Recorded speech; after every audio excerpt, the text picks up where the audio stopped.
Assalamu alaikum, barkanmu da raka, sannunmu da sake kasancewa da ku a cikin sabon shirin namu. Idan wannan shine zuwanka na farko cikin wannan tasha tamu, ka danna subscribe kana ka danna kararrawa domin samun sababbin shirye-shiryenmu da zarar mun ɗora. Yanzu za mu shiga cikin littafin gadan-gadan. Kawai gurnani yake yana dukan duwawuna. Na bayar daman hannunsa ɗaya ya sa a cikin murana yana cikin watsu. Kawai sai ji na yi alamar ruwa zai fito daga ɗurina. Shi ma yana watsa da ƙyar, ko minti ɗaya ba mu yi ba na ji ya cika min ɗurina da ruwa. Sannan ya ɗaga ni ya tahi ya sa kayansa ya kama hanyarsa ya tafi. Kafin na ci gaba da talla, idan da wanda take so, sunana Kamal. Haɗa harka. Ina haɗa harka Kano, Kaduna, Jigawa, Katsina, Bauchi, Yobe, Gombe State. Amma garin zama na Kano ne. Ina haɗa 'yan mata da maza masu kuɗi waɗanda za su ringa cinsu suna ba su kuɗi. Ina iya haɗa matan aure da samari idan mazajensu ba sa iya gamsar da su.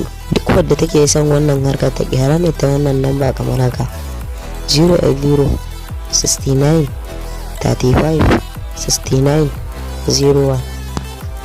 Sumayya ta yi dariya ta ce gaskiya ne ya ci daɗi. Sai Ma'u ta ce Sumayya ya ci daɗi ko na ci daɗi, tunda ni a ranar na gane mijina malalaci ne. Har ba na so ma ya zo ya ce zai ci ni saboda totali baya iya biya min bukata.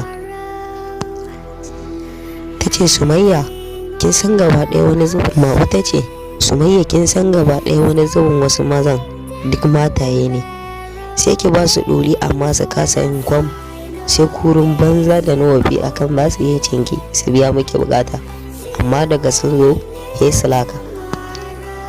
Ma'u ta ce ni kan kwarto na shi ya fara sanar da ni daɗin bura, kuma shi ya fara gamsar da ni har gobe.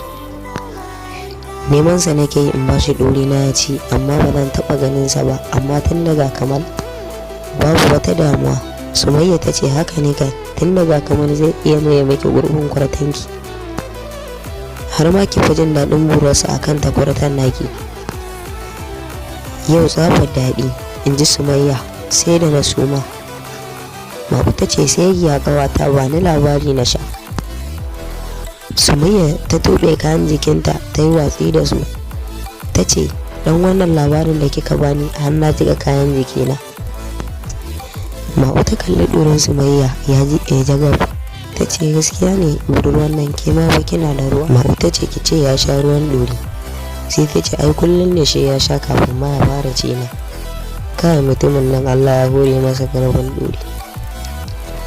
Ku dakace mu nan kar mu cika ku da surutu, ku tare mu da ci gaba da zarar mun ɗora. Idan wannan shine zuwanka na farko cikin wannan tasha ta mu, ka danna subscribe kana ka danna kararrawa domin samun sababbin shirye-shiryen mu da zarar mun ɗora.